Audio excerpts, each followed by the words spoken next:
le silence, et dans ce silence, ce serait la frappe de Dieu. Alléluia.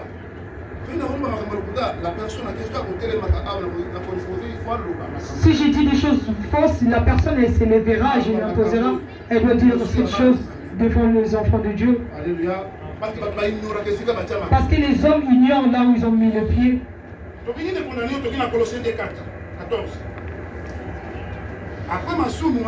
Après ces péchés, de condamnation, l'homme était expulsé dans le jardin.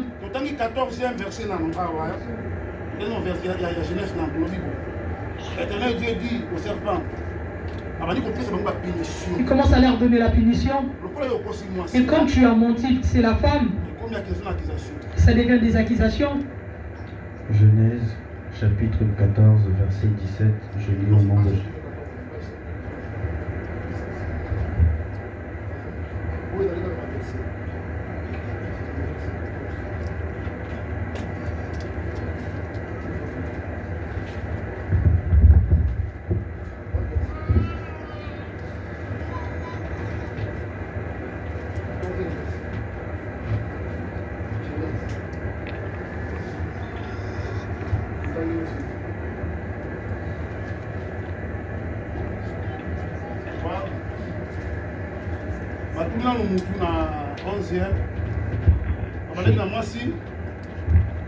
Genèse chapitre 3, 14e verset, je lis au nom de Jésus de Nazareth. L'Éternel Dieu dit au serpent, puis que tu as fait cela, tu seras maudit entre tout le bétail et entre tous les animaux des champs. Tu marcheras sur ton ventre et tu mangeras de la poussière tous les jours de ta vie. 16e. Il dit à la femme, là maintenant les sanctions commencent à tomber. il dit à la femme, j'augmenterai la souffrance de tes grossesses. J'augmenterai la souffrance de ta grossesse. Peut-être les gens qui vous avez des grossesses, ça ne peut pas avoir cicatrices. Et tu verras que les ventres ça grossit, tu vas mais à cause du péché, c'est par là qu'il y a eu cela. Tu enfanteras avec douleur. C'est-à-dire qu'il n'y avait pas la douleur avant que la femme puisse donner naissance. Et il n'y aura pas aussi de complications dans la grossesse, mais à cause du péché, tu auras des difficultés dans ta grossesse. Et tu enfanteras dans la douleur. Alléluia. C'était la punition qu'on avait donnée à la femme. Peut-être dans le plan de Dieu, c'était pas comme ça. Mais à cause du péché, la faute était bénie. Le serpent, tu mangeras le poussière. Il a dit, je mettrai l'humilité entre ta postérité et la postérité de l'homme. Et la postérité de l'homme écrasera ta tête. Et toi, tu la mangeras au talon. Alléluia. Et tes désirs se porteront vers ton mari. Voilà pourquoi même si la femme a 15 000 euros, même si la femme prend tout l'argent de la gamme, ici en Europe, les hommes, même malgré la femme travaille, et tu dis que la femme prend l'argent des caves, même ton 10 euros, elle ne va pas toucher. Même ton centime, elle ne va pas toucher. L'enfant est venu, j'ai besoin de quelque chose. Tu dis alors l'argent des caves. Alléluia. Si la femme serait inférieure par rapport à ses désirs, c'est serré envers son mari, c'est par rapport aux punitions. La supériorité de l'homme envers sa femme, ça vient de là. Même si aujourd'hui les gens négocient par rapport à la parité, ça ne fait pas toujours marcher. Parce que c'est la parole de Dieu qui l'a dit. C'est la punition. Avant ils étaient pareils, mais à cause du péché, Dieu a séparé. Il a dit que tu seras sous l'homme. Avant que tu fasses tes désirs, c'est serré envers ton homme. Voilà pourquoi même si la femme elle prend l'argent du Seigneur, même si elle a des combien, même si on le paye plus que l'homme, si toi tu ne donnes pas même 10 euros, c'est là qu'il y aura des combats. Ton désir est juste ce que tu as. Moi, je les vois, tu l'as donné sa part. Mais si tu es resté juste avec 2 euros, tu dis juste 2 euros. Je n'ai pas dit 20 euros, 2 euros. Elle peut prendre 200 euros. Toi, tu es resté avec 2 euros. Mais si elle est partie en cuisine, lorsqu'elle va retourner,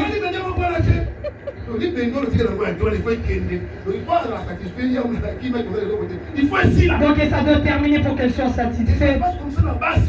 Et ça se passe comme ça avec toutes les femmes. Et voilà pourquoi vous poussez les hommes à cacher l'argent. Ce n'est pas votre faute. Parce que vos besoins, vos désirs, c'est la punition qu'on vous avait donnée. Vos désirs, ça doit retourner envers les hommes. Et vous serez inférieur envers vos hommes. Depuis ces jours-là, même si vous dites la parité, la parole de Dieu est la parole de Dieu doit s'accomplir toujours. La personne qui peut enlever cela, même si la femme est reine, elle s'est mariée avec un homme, elle aura toujours besoin de la chose de son homme. Parce que celle de son homme, c'est plus que tout. Même si elle prend des milliards d'argent de son homme, c'est toujours bien pour que la parole de Dieu s'accomplisse. Mais toi, tu diras quoi? Elle travaille. C'est là commence le divorce ici en Europe. Elle prend l'argent de CAF. Mais c'est là que commence le divorce. C'est comme si tu te poses de la parole de Dieu. Elle avait dit la punition. Ses désirs, ce sera envers toi, l'homme.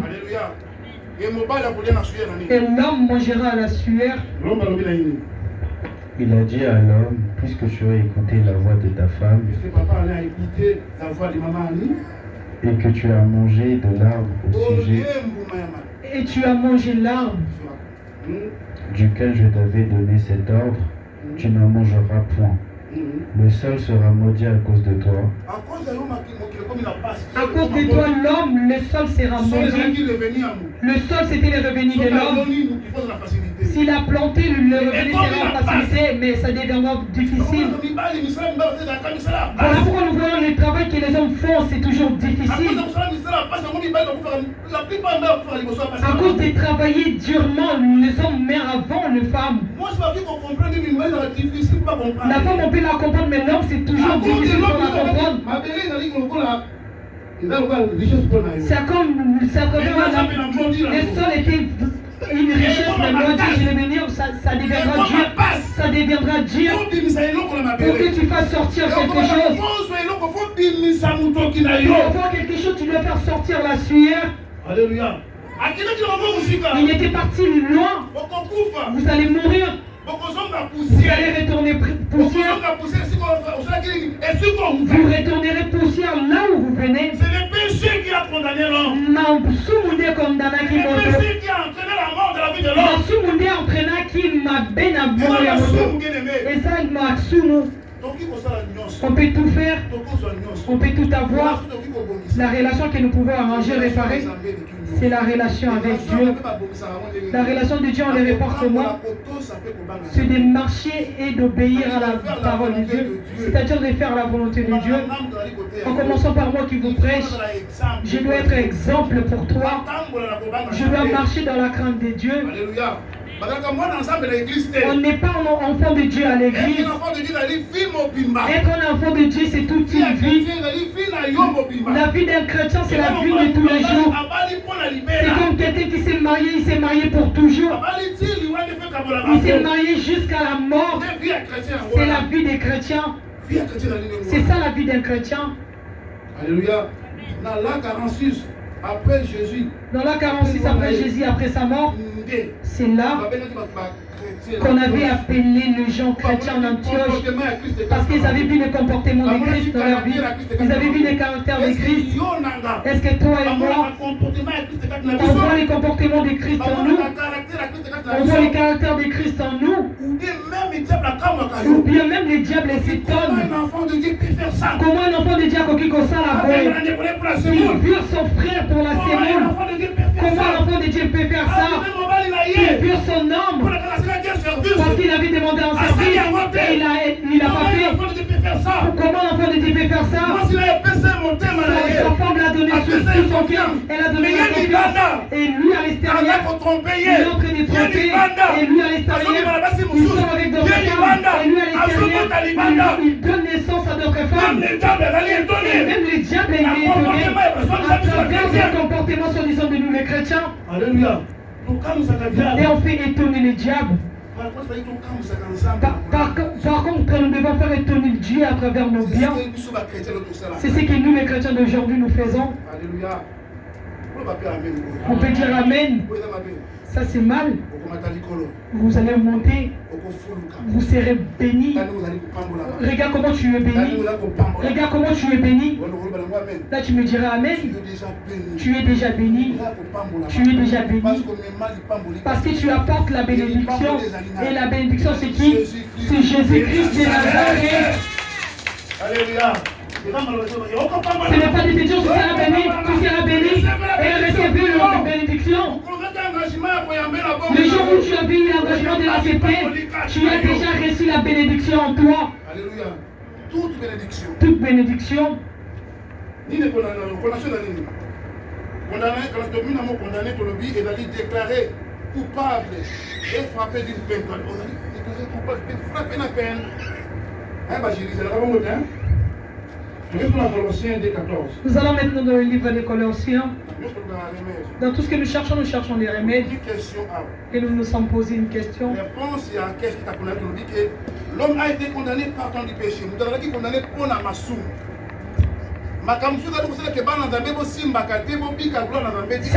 Certaines choses qui fait que vous n'ayez pas ce que vous voulez, c'est le péché. Les conseils que je vous donne, toi et moi, c'est que Dieu nous a interdit de faire. Si nous continuons à les faire, nous sommes privés à la gloire de Dieu.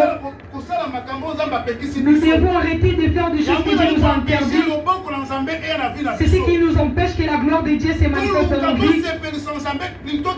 Nous devons chercher à faire plaisir à Dieu et non aux hommes. Alléluia. Colossiens chapitre 2, verset 14, je lis au nom de Jésus de Nazareth. Il a effacé l'acte dont les ordonnances lui condamnaient et qui subsistait contre lui. Et il a détruit en clouant la croix. Amen. Après la condamnation, Dieu aimait toujours l'homme. On est retourné vers Jean 3,16. Dieu est venu à travers Jésus d'enlever la peine de mort. Ce qui nous condamnait à travers le péché, il est venu l'effacer, que cela n'existe plus. Soko Zawana, et que moi je suis là, et qu'il y a le mal que j'avais fait. C'est le moment de prendre la décision d'arrêter cela pour commencer un nouveau départ. Si tu as pris cette décision et tu dois renoncer à ces mal, lorsque tu vas renoncer à cela, Jésus viendra pour effacer ces mal. Jésus viendra pour effacer ces mal. Et cette peine, ce qui pesait sur ta vie, ça n'existera plus. Alléluia. C'est ce que Jésus a été venu faire, d'enlever ces condamnations dans la vie de l'homme. Et dans le but de Romains 8.1. Romains 8.1. Quand on le dit, comment la réponse est finie. Quand l'homme est à Christ, celui-là n'est plus condamné, car l'ordonnance est effacée. Amen. C'est-à-dire, tant que vous avez Jésus-Christ de la vie, quel que soit le règne de la quelle que soit la manière dont tu es avec tes il faiblesses, n'est plus condamné. Parce que Jésus-Christ est yaki. Parce que Jésus a été venu pour ta vie, effacer ces condamnations, pour effacer cela, pour que cela n'existe plus, d'annuler cette décision pour ta vie. Alléluia. Toi étant que tu es en Christ, c'est-à-dire Jésus l'a enlevé.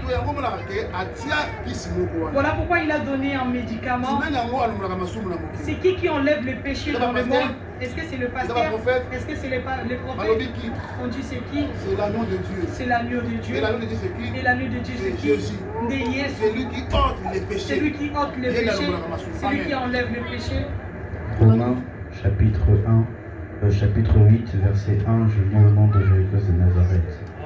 Il n'y a donc maintenant aucune condamnation pour ceux qui sont en Jésus-Christ. Amen. C'est ça la réponse. Comme toi tu es en Christ. Et comme tu es en Christ, tu es seul en Christ. oza mwana na Tu Nzambe, es frère en Christ. oza mwana na Nzambe, Donc, plus de condamnation. oza sous la condamnation te. Condamnation d'alité. Il n'y a plus de condamnation. Celui qui aime le Dieu des péchés. Comme la Bible nous disait, Mais il peut tomber dans les péchés. mais akoki kokuya na masumu. Si tu tombes dans les péchés, relève-toi et viens demander pardon et viens remédier à cela devant Jésus et il va enlever. Mais il ne faut plus revenir à ces péchés. Il faut renoncer à Il faut renoncer à ces péchés. Pour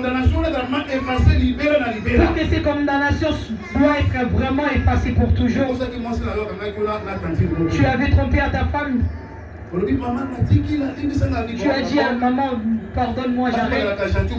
Et les femmes sont gentilles, elles te pardonnent. Et elle est venue demain encore avec la même tantine, tu demandes pardon. Et l'autre jour, c'est toujours la même tantine. Est-ce que tu verras comment elle va commencer à accepter tes pardons?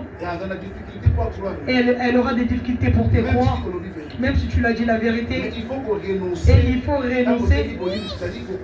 Lorsque tu as dit pardon, il faut se renoncer, tu arrêtes cela. Alléluia. Après de l'opinion.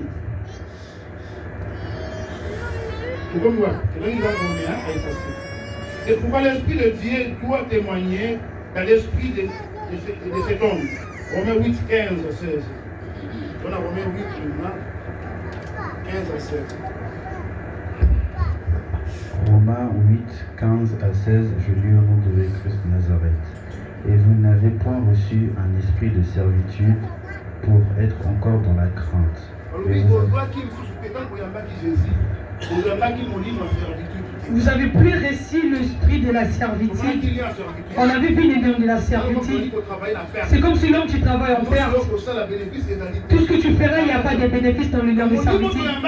C'est-à-dire l'esprit que nous avons reçu de Dieu en nous, ce n'est pas un esprit de servitude pour que nous travaillions en perte. Tout ce que nous ferions ne doit pas avoir le bénéfice. L'esprit que nous avons reçu en Dieu en nous, c'est que nous faisons le bien. Il y aura des bénéfices, il y aura la récompense. Alléluia. Ici dans le siècle présent, dans cette vie, et dans l'autre vie aussi, comme on dit que les hommes reposent en paix, c'est-à-dire on n'a pas besoin de cette parole, tu vas te reposer en paix. Ce n'est pas les hommes qui disent qu'un voleur doit se reposer en paix. Une personne qui s'est explosée en bombe, il doit se reposer en paix. Il a tué beaucoup de personnes, on dit que son homme repose en paix.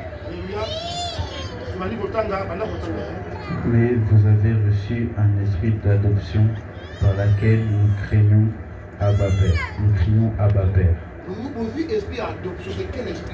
Vous avez eu l'esprit d'adoption, c'est quel esprit? En Christ, nous sommes des co-héritiers. Mais en Dieu, nous sommes des héritiers.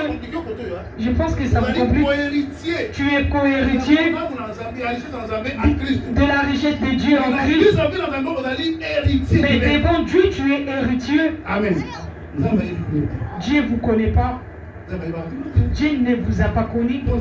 Pour que Dieu vous connaisse, pour qu'il me connaisse, c'est à travers qui? Et à travers Jésus, son esprit, il t'a adopté. Et c'est-à-dire ces choses, sa richesse, c'est à moi. Et maintenant Dieu me voit héritier non seulement pour moi, il me voit héritier à travers Jésus. Voilà pourquoi tout ce que nous ayons, nous disons au nom de Jésus. Lorsque je me présente, je dis au nom de Jésus. Et il dit à moi la cahier sur la graille. L'espérance de la gloire. On a héritier direct. Donc tu es héritier direct. C'est par rapport au nom de Jésus. C'est par rapport au nom de Jésus. Même devant les démons. Même devant les démons. Dans votre ennemi. Je te chasse. Au nom de ma vie, Tu dis au nom de Mavinga. Il dira Mavinga c'est qui? Nani Mavinga.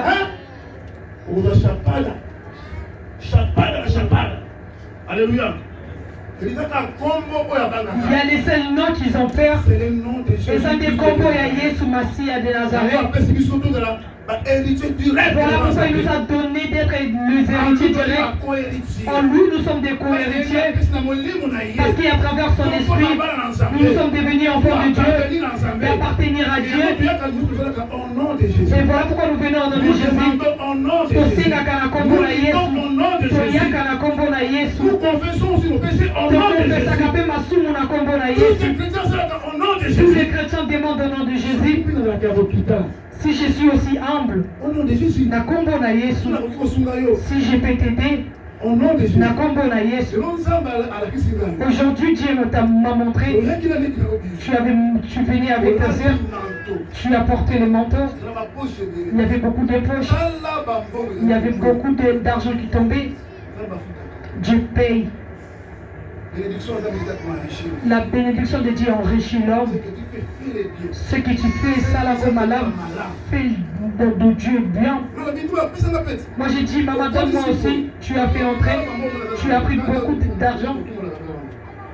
Il y avait certains qui tombaient, j'ai dit ce qui tombe, ce n'est pas, toi prends beaucoup, mais moi c'est ma part. C'est comme si dans ta bénédiction, il y a aussi la part de Dieu. C'est Dieu qui bénit. Rends à Dieu sa part, tu ne perdras rien. Si tu fais du bien, continue à faire du bien. Les hommes ne te payeront pas. La personne qui t'a fait du bien, tu as fait du bien, ne te payera pas. Parce que depuis le ventre de la mère, l'homme a toujours été mauvais. Il était mauvais dès sa naissance.